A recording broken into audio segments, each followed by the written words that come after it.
मैं सतदेव प्रसाद शिक्षक।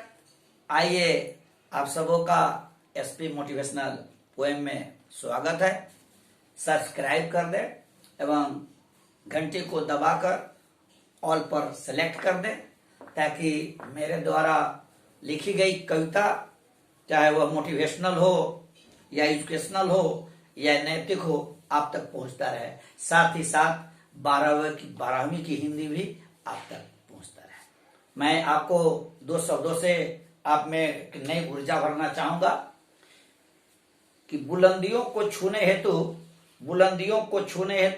जो बेताब होते हैं, बुलंदियों को छूने हेतु जो बेताब होते हैं, जीवन में 100% वही कामयाब होते हैं। परिश्रम कभी भी कुछ न लेता, अरे सब कुछ यह तो देता है। जिसका जज्बा रहता जिंदा वह तारे को तोड़ लेता है, वह तारे को तोड़ लेता है। आइए अब मुझे पढ़ना है पदभाग का तुमुल कोलाहल कलह में। इसके यह तुमुल कोलाहल कलह में इस कविता के लेखक है जयशंकर प्रसाद। लेकिन यह कविता तुमुल कोलाहल कलह में जो कविता है यह कमायनी से ली गई है। यह कविता कमायनी से ली गई है। तो मैं यह पढ़ूंगा कि जयशंकर प्रसाद का जन्म 1889 ईस्वी में वाराणसी में हुआ था और इनके पिता का नाम देवी प्रसाद साहू था। इनके जीवन की बड़ी दर्दनाक घटना यह है कि 12 वर्ष की आयु में इनके पिताजी की मृत्यु हो गई और 2 वर्ष बाद मां का भी साया इनसे उठ गया और कुछ ही दिनों के बाद इनके बड़े भाई की भी मृत्यु हो गई, जिसकी वजह से इनको काफी परेशानियों का सामना करना पड़ा। लेकिन एक पंक्ति है, परिस्थितियां किसी को डिगा नहीं पाती, जज्बा और जुनून हो तो सफलता स्वयं चली आती। पिताजी मरे, मां मरी, भाई मरे, परिवार की सारी जवाबदेहियां खुद पर आ गई, लेकिन वे अपने कर्तव्य पथ से हटे नहीं। वे पढ़ने का काम निरंतर करते रहे। लेकिन इनके जीवन की सबसे बड़ी विशेषता है, इससे मुझे सीख लेने की जरूरत है कि मात्र उन्होंने 8वीं तक ही पढ़ने का काम किया, लेकिन उन्होंने पढ़ाई से कभी समझौता नहीं किया। उन्होंने मुझे यह सीख दी कि आदमी स्वाध्याय से सफलता की ऊंचाइयों को छू सकता है। स्वाध्याय बहुत बड़ी चीज है, स्वाध्याय ही सब कुछ है। भले आप कोचिंग पढ़ते हो, ट्यूशन पढ़ते हो, अच्छी बात है, पढ़े, लेकिन सबसे जरूरी है स्वाध्याय। इन्होंने जयशंकर प्रसाद ने 8वीं तक पढ़ी और इन्होंने अनेक किताबें लिखी। उनका नाटक है स्कंदगुप्त, चंद्रगुप्त, तुर्स्वामिनी, जो ग्रेजुएशन वगैरह तक भी पढ़ाई होती है। कोई ऐसा मैट्रिक हो, इंटर, बीए, इनमें कोई ऐसा वर्ग नहीं है जिसमें जयशंकर प्रसाद द्वारा लिखी गई कविता नहीं पढ़ी जाती है। तो मैं यह कहना चाहूंगा कि यह कमायनी में उनकी सबसे बड़ी कीर्ति है और कमायनी की कीर्ति आज सिर्फ कविता की किताबों में नहीं होती, सिर्फ नाटक की किताबों में नहीं होती, बल्कि कमायनी की गिनती आज महाकाव्य में हो रही है। इनकी महानता है, इनकी लेखनी की यह महानता है, इनकी स्वाध्याय की देन है। आपसे पूछेगा कि कमायनी की रचना किसने की, तो हम लिखेंगे कमायनी की रचना जयशंकर प्रसाद ने की। आपसे पूछेगा कि तुमुल कोलाहल कला में किससे ली गई है, तो हम लिखेंगे कमायनी से ली गई है। लेकिन इस कमायनी में जिसे हम लोग अपने को, चाहे हिंदू वर्ग कहा जाए, हम अपने को मनु और शत्रुपा की संतान मानते हैं। जैसे मुसलमान लोग भी अपने को आदम और हव्वा की संतान मानते हैं, उसी प्रकार कमायनी में मनु और शत्रुपा की कहानी जुड़ी हुई है, जिसमें जीवन की वास्तविकता को इन्होंने दर्शाया। इनके जीवन की सबसे बड़ी खासियत रही, इनकी लेखनी की सबसे बड़ी विशेषता रही कि मानवता के साथ साथ सभ्यता और संस्कृति पर भी इन्होंने विशेष रूप से प्रकाश डाला और मानव के जीवन की सच्चाइयों को उन्होंने अंकित करने का काम किया, लिखने का काम किया। आपसे यह पूछेगा और हम यह जानते हैं कि वेद 4 होते हैं। वेद कितने होते हैं? 4। ऋग्वेद, सामवेद, यजुर्वेद और अथर्ववेद। लेकिन कामायनी आज इनकी लेखनी का एक प्रभाव है कि कामायनी की गिनती सिर्फ किताबों में नहीं होती, कामायनी की गिनती कविता किताबों में नहीं होती, बल्कि कामायनी की गिनती आज वेद में हो रही है। इसको इसलिए कामायनी आपसे पूछेगा कामायनी को कौन सा वेद मानते हैं, तो लिखेंगे कि कामायनी को पंचम वेद माना जाता है। वेद 4 होते हैं, ऋग्वेद, सामवेद, यजुर्वेद, अथर्ववेद, और 5वां वेद कौन माना जा रहा है? कामायनी। तो और इस आपसे फिर पूछेगा कि कामायनी की रचना प्रसाद जी ने कब की? हम लिखेंगे 1936 ईस्वी में। कब लिखेंगे? 1936 में। इसके बाद इसके अलावा और एक समक्ष प्रश्न आएगा कि कौन कवि थे, जैसे यथार्थवादी, छायावादी। तो आप इसके जब कवि की बात आएगी कौन कवि थे जयशंकर प्रसाद, तो हम लिखेंगे कि जयशंकर प्रसाद छायावादी कवि थे। कौन कवि थे?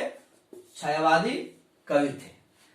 तो इसमें ऐसे छायावादी कवि भारत में 4 हुए। जैसे हुए प्रसाद, निराला, वर्मा, पंत। आपको थोड़ा याद करना होगा।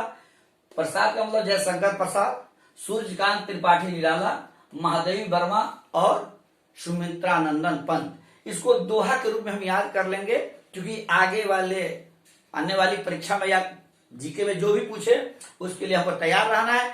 हमको याद कर लेना है कि प्रसाद, निराला, वर्मा, पंत। प्रसाद मतलब जयशंकर प्रसाद, सूर्यकांत त्रिपाठी निराला, महादेवी वर्मा और पंत सुमित्रा नंदन पंत। प्रसाद, निराला, वर्मा, पंत कृतित्व का न होगा अंत। इन लोगों ने देश में ऐसा कर गया कि ये कृतित्व का कभी अंत होने वाला नहीं है। और आइए हम लोग अब विषय की ओर लौटते हैं। इनका परिचय हुआ। आज हमको पढ़ना है तुमुल कोलाहल कलह में, यह कामायनी से ली गई है और इसमें मुख्य रूप से पति पत्नी के जीवन को दर्शाया गया है। हम जानते हैं और देखते हैं कि समाज में पुरुष का प्रतिनिधित्व मनु जी कर रहे हैं और नारी का प्रतिनिधित्व श्रद्धा कर रही है। तो हम यह देखते हैं कि आज पुरुष पूरे समाज में अपने कामों के लिए बेचैन रहता है, रोजी रोटी के लिए बेचैन रहता है, उसका जीवन काफी कष्टमय होता है, उसके साथ बहुत सी परेशानियां रहती है। लेकिन वैसी स्थिति में अगर नारी सहृदय नहीं हो तो परिवार दुखद स्थिति में हो जाता है। लेकिन इन्होंने जयशंकर प्रसाद ने इस कविता के माध्यम से यह बताया है, नारी के खासकर यूं कहा जाए कि उन्होंने नारी के महत्व पर प्रकाश डाला है कि नारी ही समाज को आगे की ओर ले जा सकती है। नारी ही समाज को सही दिशा दे सकती है। जिस परिवार में नारी अगर विवेकशील है तो वह परिवार भी विवेकशील होगा। जब नारी सहृदय है तो वे बच्चे सभी भी अच्छे होंगे। इस कविता में उन्होंने पति पत्नी के संबंध को दर्शाया है और उसने यह बताया है कि पुरुष बेचैन रहता है, पुरुष के तरह तरह की परेशानियां सामने रहती है, कोलाहलमय वातावरण में होता है, तरह तरह की कठिनाइयां सामने होती है। लेकिन वैसी स्थिति में अगर शांति देने का कोई कार्य करता है, अगर शांति देने वाला कोई है तो वह है नारी। तो उसको हम लोग पढ़ेंगे कि आपसे पूछेगा कि श्रद्धा मनु की पत्नी श्रद्धा है। ऐसे हम लोग जैसे शत्रुपा के नाम से भी हम लोग जानते हैं। लेकिन इस शत्रुपा जैसे हम लोग मानते हैं अपने को मनु और शत्रुपा के हम लोग की संतान है, तो यह शत्रुपा वही श्रद्धा है और मनु है। तो मनु पुरुष का प्रतिनिधित्व करते हैं और श्रद्धा नारी का प्रतिनिधित्व कर रही है। लेकिन आपसे पूछेगा कि श्रद्धा किसका प्रतीक है, तो हम लिखेंगे श्रद्धा हृदय का प्रतीक है। और पूछेगा मनु किसका प्रतीक है, तो मन का प्रतीक है। इस दोनों बात जब हम इतना ही समझ लेंगे कि मनु मन का प्रतीक है और श्रद्धा हृदय का प्रतीक है, तो हम समझ जाएंगे कि जैसे शरीर आदमी बेचैन काफी रहता है, मन की वजह से काफी बेचैन रहता है, चलते चलते पैर थक जाता है, आदमी बेहाल हो जाता है।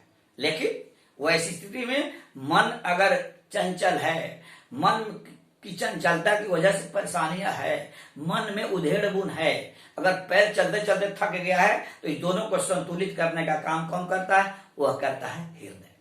वह कौन करता है? वह अगर पुरुष को शांति देने का काम अगर है, देने वाला है कोई, तो वह है नारी। और उसके नारी का प्रतिनिधित्व कौन कर रही है? श्रद्धा। तो आइए इसकी छोटी सी कहानी मैं आपको बतला देना चाहता हूं कि राजा मनु अपने कर्तव्य पथ पर चल पड़े हैं, जा रहे हैं। इनकी पत्नी जो श्रद्धा है उनसे अलग हो गए हैं और मनु की ईड़ा के प्रजा के साथ इनकी लड़ाई होती है। लड़ाई होने के बाद ये छत विछत हो जाते हैं, इनकी स्थिति काफी दयनीय हो जाती है, लहू लुहान हो जाते हैं, लथपथ हो जाते हैं, मरे जैसे हो जाते हैं। उसी स्थिति में, उसी परिस्थिति में या उसी समय कहा जाए, इनकी पत्नी श्रद्धा खोजते खोजते खोजते वहां पहुंचती है और इनकी लड़ाई ईड़ा के प्रजा के साथ होती है। ईड़ा की प्रजा इनको मिल लेने की इजाजत देती है। तो यह जो श्रद्धा जब जाकर देखती है तो उनको चेहरे को देखती है तो वह पाती है कि यह तो कोई और नहीं, यह तो मेरे पति है, यह और कोई नहीं बल्कि यह तो मेरा मनु है। जाकर उन्हें आलिंगन लगाती है और उनको बड़ी सांत्वना देती है, तसल्ली देती है और कहती है कि वह तरह तरह की इस कविता में पढ़ेंगे कि वह कहती है कि मैं आपके लिए मलय पर्वत हूं, मैं आपके लिए ठंडी हवा हूं, मैं आपके लिए बरसात हूं। तो आइए मैं अब एक करके प्रश्नों का उत्तर हम लोग देखेंगे। आइए देखिए, बहुत ऐसे प्रश्न हैं, इस प्रश्न का उत्तर प्रश्न में ही होता है। प्रश्न को पहले समझ लेने की जरूरत है। यह हृदय की बात बार बार आएगी। तो हृदय की बात का अर्थ है नारी। हृदय की बात, और नारी क्या है? कोमलता का प्रतीक है। पहला प्रश्न है, हृदय की बात का क्या अर्थ है? हृदय की बात का क्या अर्थ है? तो हृदय की बात का अर्थ है अशांति की स्थिति में, कोलाहल की स्थिति में पुरुष को शांति प्रदान करना, उसके कोलाहलमय जीवन में खुशियां घोलने का काम करना। यही पूछेगा हृदय की बात का क्या कार्य है? तो यही लिखेंगे, हृदय का मुख्य कार्य है, पुरुष तो बेचैन रहता है, पुरुष कार्यों के लिए उस तरह की बेचैनी रहती है, वह कभी हमेशा आगे की बढ़ने के लिए सोचता है, कभी उसके जीवन में चैन नहीं होता। तो यहाँ लिखेंगे कि हृदय, और यह भी शब्द लिखेंगे कि हृदय कोमलता का प्रतीक है और हृदय की मुख्य बातें हैं जीवन में शांति घोलना, पुरुष के जीवन में शांति प्रदान करना। हृदय की बात का यही मुख्य अर्थ होगा। फिर आगे आपसे पूछेगा, कविता में उषा की किस भूमिका का उल्लेख है? कविता में उषा की किस भूमिका का उल्लेख है? तो हम इसमें लिखेंगे कि मानव मन, पुरुष वर्ग हमेशा बेचैन रहता है, काम की वजह से उसके आगे अंधकार रहते हैं, उसका जीवन घुटनमय होता है। तो यह उनकी पत्नी, तो उषा क्या है? तो जब जीवन कष्टमय हो जाता है तो हृदय की बात, जब जीवन कष्टमय हो जाता है, पति का जीवन दुखमय हो जाता है, उस समय हृदय की बात उषा जैसी होती है। उषा का मतलब क्या हुआ? उषा का मतलब हुआ जब सूर्योदय होता है, सूर्य की किरणें जब धरा पर पहुंचती है, धरातल पर पहुंचती है या वसुंधरा पर पहुंचती है, तो अंधकार क्या हो जाता है? पलायन हो जाता है। वही है यहाँ उषा का अर्थ है हृदय की बात से। जब पति को कोई दर्द होता है, पति को कोई कष्ट होता है, तो नारी वैसी स्थिति में अच्छी बात बोलती है तो उसके सारे दुख दूर हो जाते हैं। अतः हृदय की बात की तुलना उषा से की गई। जिस तरह उषा के आने से अंधेरा दूर हो जाता है, उसी तरह सहृदय नारी, सहृदय पत्नी के बोलने से, मीठी बात बोलने से उसका दुख दूर हो जाता है।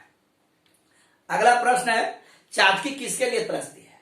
चातकी, हम जानते हैं कि चातकी एक बूंद पानी के लिए तरसती है, लेकिन चातकी की सबसे बड़ी विशेषता है वो कितने वर्षा होती है, सालों भर वर्षा होती है, लेकिन चातकी वह और किसी के पानी को नहीं लेती। चातकी एक ऐसी पक्षी है जो जब भी वह लेगी सालों भर इंतजार करती है, लेकिन वह सिर्फ स्वाति की बूंद की ही उम्मीद करती है। सिर्फ चाटकी को क्या चाहिए?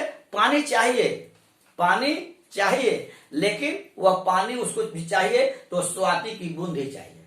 उसी तरह चाटकी का मतलब कि सर चाटकी पानी के लिए तरसती है, रेगिस्तान भी तपता है, लेकिन रेगिस्तान पानी की वजह से सरल हो जाता है, सरस हो जाता है, लेकिन चाटकी चिड़िया जो है वह जब भी उसे संतुष्टि मिलेगी तो स्वाति की बूंद से ही मिलेगी। यहाँ कहने का मतलब पुरुष जीवन में अगर शांति मिलेगी तो स्वाति की बूंद की तुलना या पुरुष की संतुष्टि से की गई है। बरसात को सरस कहने का क्या अभिप्राय है?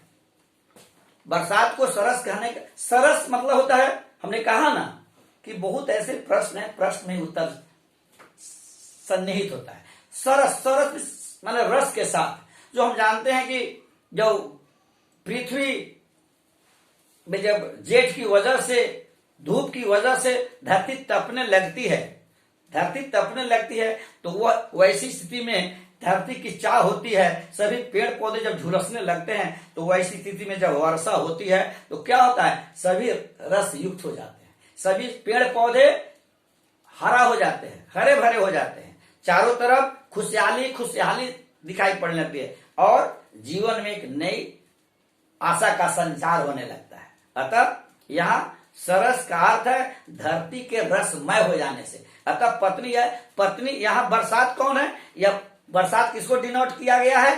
किसके लिए है? या श्रद्धा के लिए। श्रद्धा अपने पति से कहती है कि मैं बरसात हूं। जिस तरह धरती वर्षा वरस करके धरती को तृप्त कर देती है, उसी तरह मैं आपके जीवन में बरसात हूं। अगला प्रश्न है बरसात, अगला प्रश्न है एक का व्याख्या है, काव्य सौंदर्य स्पष्ट करे। पवन की प्राचीर में रुके, जल जीवन का जा रहा झोंके, इस झुलसते विश्व वन की मैं कुसुम ऋतु रे मन।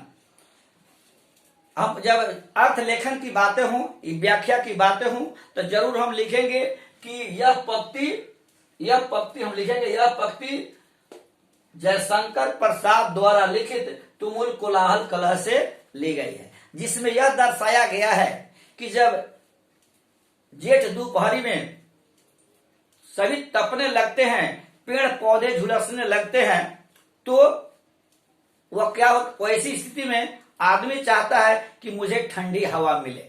तो यह जब पति का जीवन कष्टमय हो जाता है, दर्दमय हो जाता है, जिस तरह जेठ की वजह से पेड़ पौधे झुलसने लगते हैं, बालू भी तपने लगते हैं, मिट्टी भी तपने लगती है, उसको खुश करने का कौन काम करता है?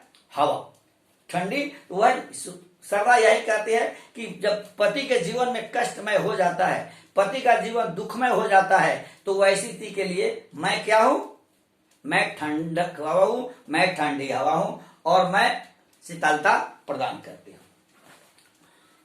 अगला है कि सजल जलजात का क्या अर्थ है? छठा प्रश्न है, सजल जलजात का अर्थ क्या है? सजल जलजात का अर्थ है जल में खिला हुआ कमल। सजल जलजात का अर्थ है जल में या पानी में, कहा जाए तालाब में खिला हुआ कमल। वह पत्नी कहती है, वह श्रद्धा कहती है कि आदमी बार बार पति के कष्ट की बात आएगी, तो वो कहती है कि पति के जीवन में कष्ट हो जाता है और उसकी आंखों से जो आंसू निकलते हैं, कष्ट की स्थिति में आंखों से जो आंसू निकलते हैं, आंखों से जो तालाब बनता है, और उस तालाब का मैं कमल हूं और मैं जिसकी आंखों से आंसू निकलते हैं, जो दुखी होते हैं, उनको मैं अपनी सुंदरताई से, या कहा जाए उनके जीवन में मैं खुशियां लाने का मैं काम करती हूं। अतः यहाँ सजल, यहाँ आपसे पूछेगा कि सजल जलजात का अर्थ है कि तालाब में खिला हुआ कमल। अगला प्रश्न है, आपसे पूछेगा यह कविता केंद्रीय भाव क्या है? इस कविता का केंद्रीय भाव क्या है? तो इसको हम संक्षेप में लिखेंगे कि कविता देख, सारी बात मैंने कहा, उसी के सार को दर्शा देना है। हम इसमें देखेंगे कि पुरुष हमेशा बेचैन रहता है, पुरुष काम में बेचैन रहता है, काम की वजह से उसके जीवन में तनाव रहता है, कोलाहल बता रहता है, अशांति रहती है, अस्थिरता रहती है। तो उस अस्थिरता की स्थिति में, कोलाहल में, जीवन में, तनाव की स्थिति में, दुख की परिस्थितियों में अगर सुख देने का काम करता है, सहयोग देने का काम करता है, वह कौन है? वह है नारी। वह कौन है? नारी। उन्होंने समाज की वास्तविकताओं को दर्शाया है कि जीवन को अगर सुखी रखना है, परिवार को अच्छा बनाकर रखना है, परिवार में अच्छा माहौल बनाकर रखना है, बच्चों में अच्छे संस्कार देने हैं, तो इसके लिए पत्नी को सहृदय होना चाहिए, सौभाग्य होनी चाहिए, क्योंकि इन्होंने विशेष रूप से नारी के माता पर ही इन्होंने प्रकाश डाला है। ठीक है, जय हिंद। मैं भी सदा ही कहते रहता हूं, नारी से सम्मान है, नारी से सम्मान है, नारी से स्वाभिमान है, नारी भगवान की, अरे नारी भगवान की सबसे कीमती इनाम है। पहले जगती बाद में सोती, पहले जगती बाद में सोती, हर रोज ऐसी करती है, अरे भीषण जोर से पीड़ित रहती, फिर भी हंसती रहती है, फिर भी सेवा करती रहती है। जयशंकर प्रसाद ने कहा कि कहने का भाव है कि नारी सब कुछ है। उन्होंने कहा, नारी केवल तुम श्रद्धा हो, विश्वास रजत नग पग तल में, अरे पीयूष धरासी बहा करो, जीवन के सुंदर समतल में, आंसू के भींगे अंचल पर, अरे आंसू के भींगे अंचल पर सब कुछ तुमको रखना होगा। तुमको अपनी स्मृति रेखा से यह संधि पत्र लिखना होगा, संधि पत्र लिखना होगा। जय हिंद, जय भारत। जय हिंद,